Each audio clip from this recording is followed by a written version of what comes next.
Xuân ơi, trước anh Dự xuống đây ấy, anh ấy cũng có mua cho con một bộ bàn ghế, nhưng mà để ở lều bên kia ấy, không biết là bây giờ mình có đi lấy lại được không bác nhỉ? Chắc là họ muốn gây khó dễ cho mình thôi chứ còn mấy ngày hôm nay mình làm nhà ở đây có ai đến đâu. Nhưng mà bàn ghế của mình, đồ đạc của mình lấy thôi. Thế bây giờ hai bác cháu mình sang hộ nhau lấy về đi bác nhỉ? Để Đồ mình đạc ra của để mình lấy chắc là chả ai dám nói gì. Mình đi sang lấy thì có chỗ này.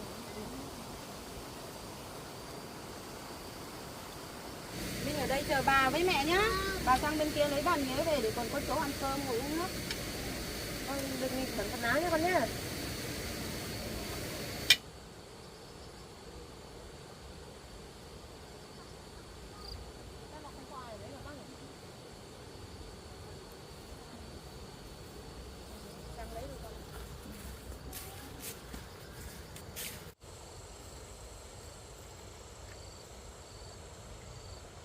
Ngoài bộ bàn ghế này còn những cái gì nữa không ạ con?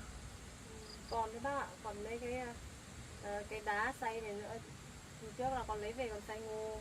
Đây là còn hai cái lu ở dưới kia nữa với mấy đồ linh tinh nữa. Bây giờ mình cứ lấy bộ bàn ghế trước đó bác ạ. Cái này là thằng Dự mua cho con à?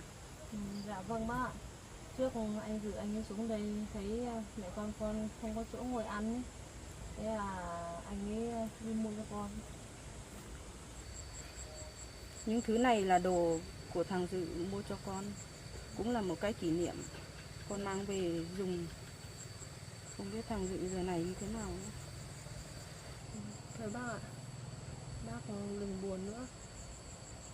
Con cũng rất là lo cho anh Dự nhưng mà Thôi con ạ, không nói đến Dự nữa. Mình bây giờ mang bàn ghế về. dạ, vâng ạ. Cầm bàn ghế về trước nhưng tí nữa con cho con lấy vào.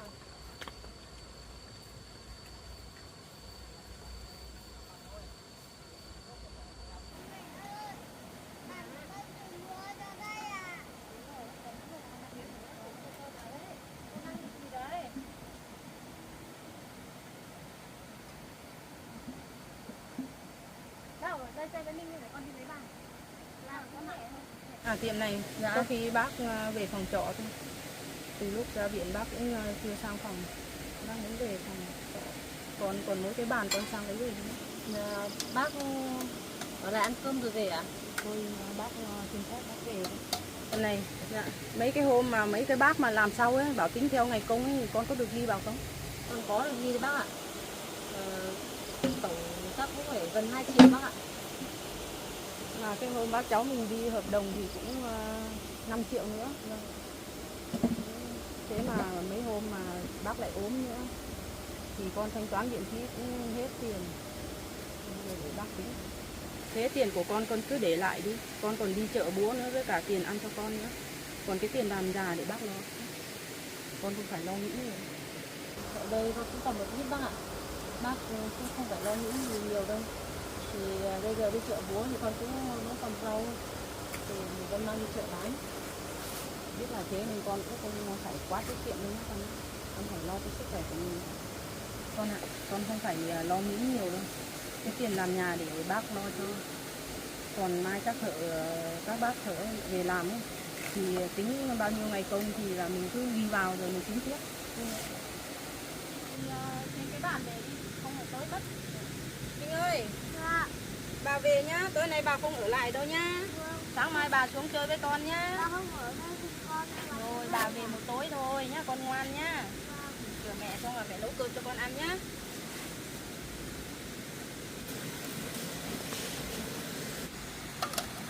Minh này, con ở đây chờ mẹ nhá, không được ra ngoài nhá. Ra ngoài đi xuống nguy hiểm lắm đấy. Cái này về là lấy cơm cho Minh ăn nhá. Bà về nhá, sáng mai bà xuống chơi với con. Chiều mai bác về nhá. Bác hỏi xe chưa ạ? Nhanh nhanh dọn dẹp đi, con nhóm cái bếp lửa lên nhá. Không là tí nữa là không thấy đường nấu cơm cho con ăn đâu. Vâng. Con bác về nhá. Cho bác về. Dạ bác. Con chào bà đi.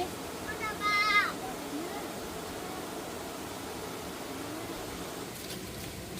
Bây giờ bà không còn gì. Minh ơi, con đừng nghịch nữa nhá, để mẹ nấu cơm cho con ăn nhá.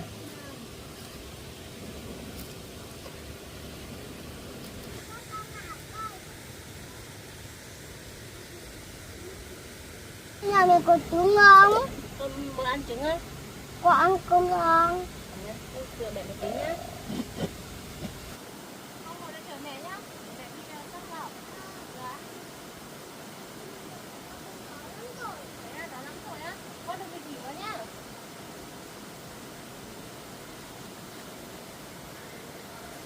Mẹ ơi, để bác mua cho đây. Con nhớ bác thử à? Con ngồi đây đợi mẹ nhá. Để mẹ nấu cơm xong mẹ ra cho con. Vâng.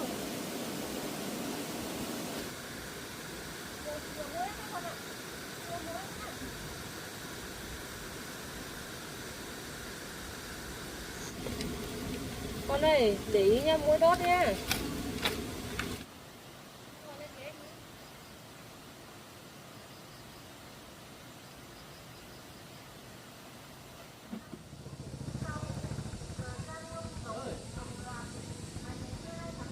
Đi đâu đấy? Anh đưa tôi đến cái quán hôm nọ ấy, quán dịch vụ. Quán con đồ đó à? Vâng. Lên xe.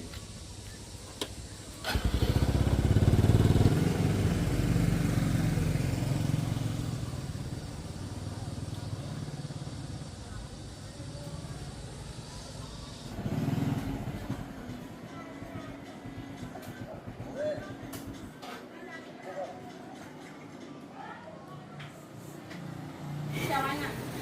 Anh ơi, bên mình có chuyển khoản rút tiền được không ạ? Có em giúp bao tiền đấy? Anh cho em rút 6 triệu ạ. Thế mình rút như thế này phí thế nào ạ? Rút 6 triệu thì anh lấy 10.000.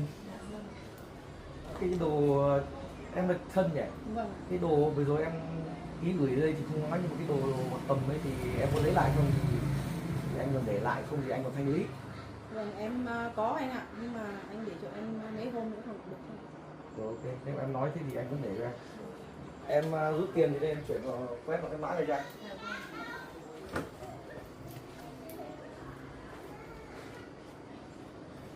Đặt vào cái MB.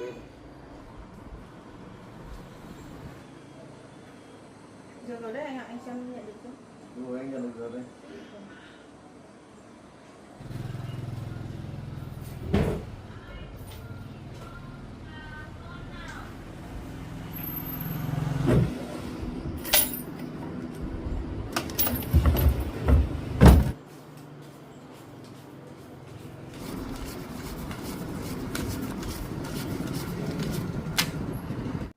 Em đếm lại nhé.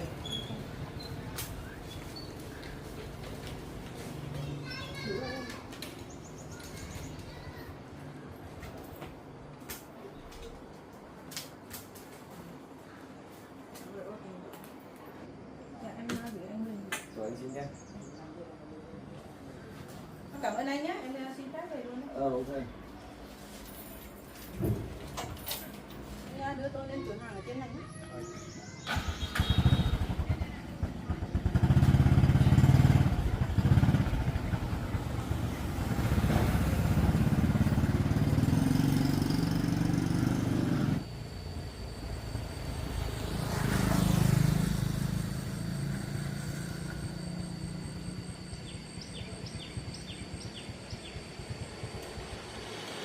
Em chào chị ạ.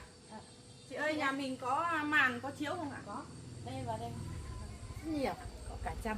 Ở trong này này em ơi, vào đây chọn này. Cái này nào này. Cả trăm. Cái này là dài mấy mét hả chị? Cái này 1m6, 2m thôi. Vòng rộng có diềm hoa đây.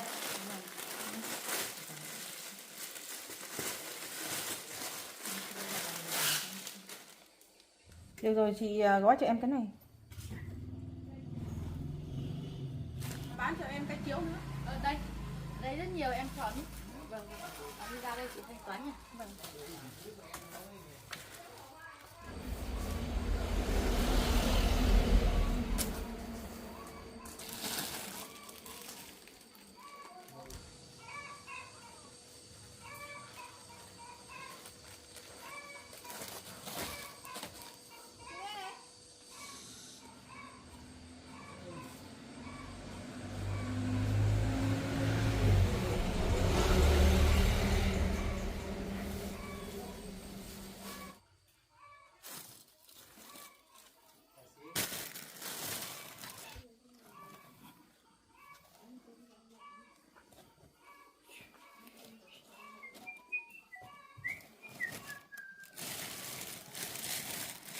Chị ơi cái ruột gối ở đâu ạ? Ở đây chờ tí lấy đi. Vâng. Lấy cho em 2 cái ruột. Không, thế cái này phải một cái to một cái bé. Vâng. Đây mà. Vâng.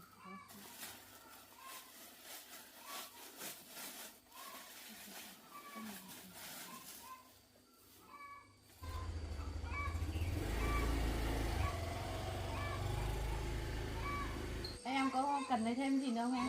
Chị lấy cho em thêm một cái chăn mỏng.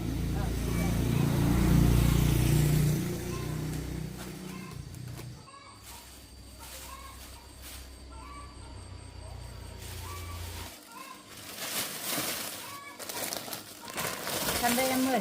Vâng. Dạ, tính tiền cho em với. Em kiểm tính này. Hai cái gối thế nhá, một cái gối to, một cái gối bé là hết 65.000 này. Mấy cái chiếu 45.000, cái chăn 200.000, cái màn 140.000. Em ơi, cái này của em là chỉ tính ra hết 450.000 nhé.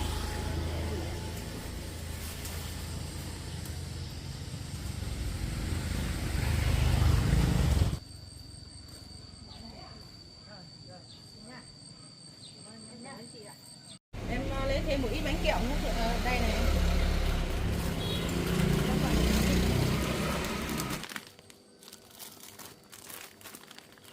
Tính tiền cho em. Đây túi em ơi. Hết 88.000. Để em gửi.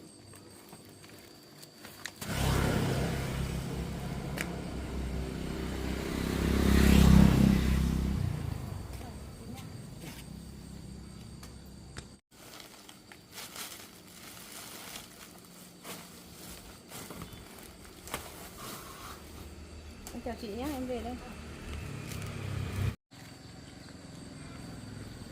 Nhiều đồ này tầm phải không? Anh đưa tôi xuống đều nhé.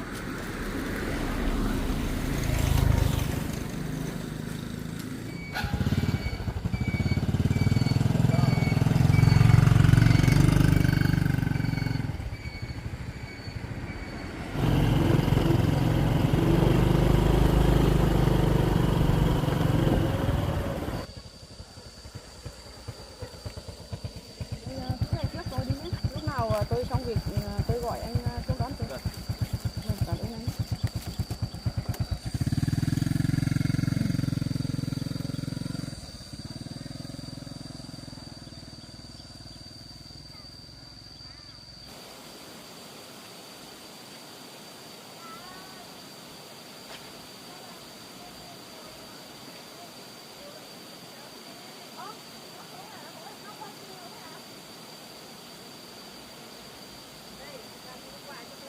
Bà mua được quà cho mình này. Con xin bà cho em bà cho. Bác mua cho nó nhiều quà ấy hả? Ngoan quá nhỉ. Bác mua thêm ít đồ cho con. Bà mua gối mới cho mình đấy. Nhà mới thì phải có gối mới nhỉ. Ngoan đấy chứ. Bác mua đi ạ? Để con đi lấy nước. Nào mình ngồi đây với bà. Bác cho con nữa. Với bà bóc cho nhá. Mình ăn gì nào, ăn sạch này, ăn gì nào. Bà bóc cho nhá. Bao nước vậy ạ? Thế hôm nay các bác không về làm phên vách cho mình à chị? Thực ra từ sáng con không thấy các bác đến bác ạ. Vì là các bác bảo là đợt này cũng nhiều công trình lắm nên là chắc là đi làm chỗ khác rồi ạ. Chuyện này, dạ. Nếu mà các bác bận quá không làm cho mình được luôn, có khi là mình lấy bạt quay vào tạm thôi con ạ. Dạ, không để thế này bác sợ mưa nó lại hắt vào đấy. Vâng ạ. Bác sợ mua nó là hát vào là. Hôm nọ bác thấy có nhà mình có cái bạt to to mà con. Dạ, con cũng không biết nữa bác ạ. Hôm hai bác cháu mình đi viện chắc là có ai nhặt đi rồi. Nào nào qua hôm kia bác không thấy ở đâu cả. Đấy, còn cái miếng ni lông ấy, hôm nọ các bác mang sáng thì có cái quây tặng. Nó không biết rồi.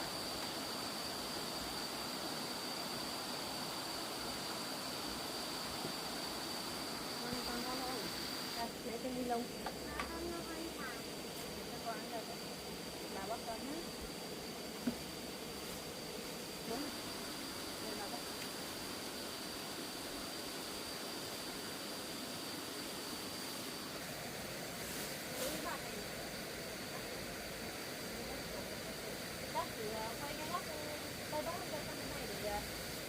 nó có chỗ ngủ rồi đó.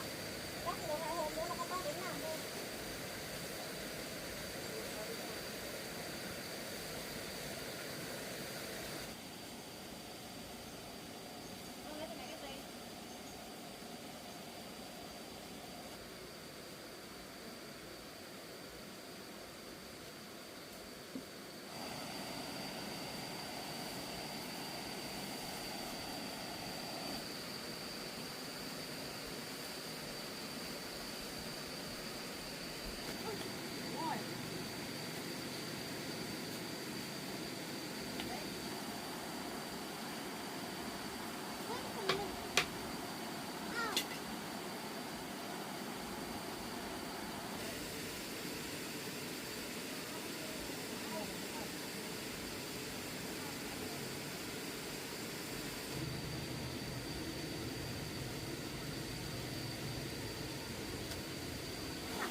Việc là con quay tạm vào thế này ở thôi. Để mấy hôm nữa các bác sang làm cho nó hoàn chỉnh.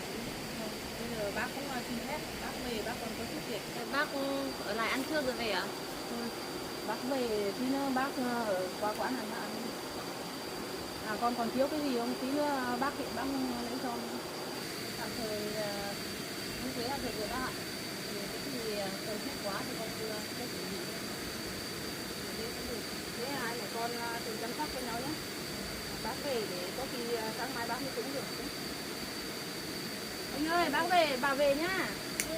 Con chào bà đi. Con phải ngoan nhá, nghe lời mẹ nhá.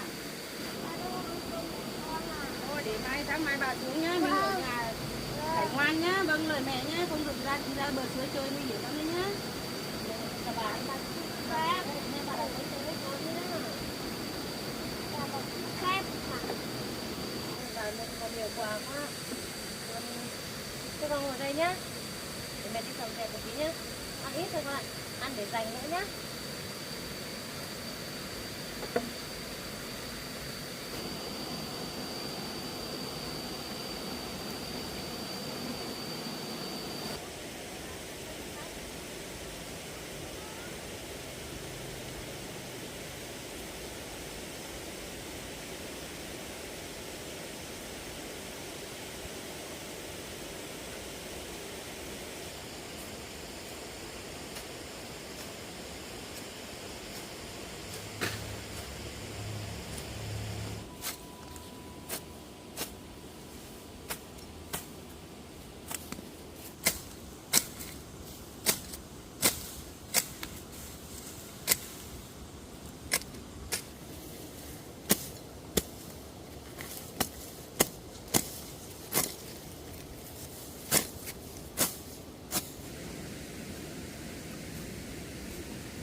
Chơi lanh quanh đây thôi nhá.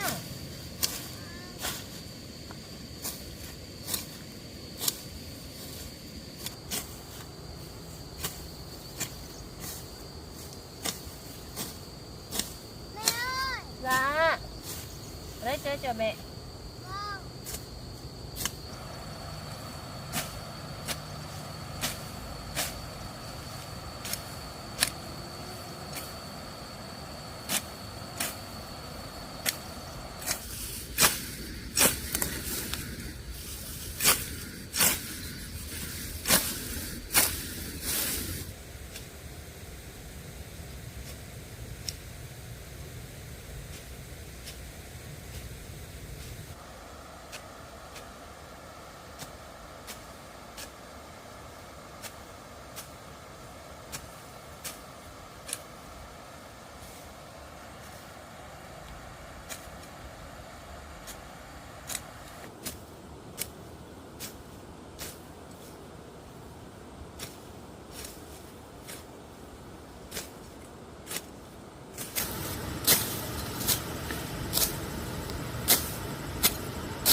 Chờ mẹ một tí nhé, để sắp xong rồi.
Ra mẹ nấu này có hết mồ hôi rồi đây này.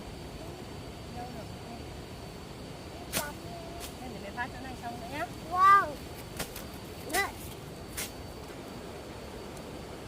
Mẹ đã xong chưa?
Cái gì đó?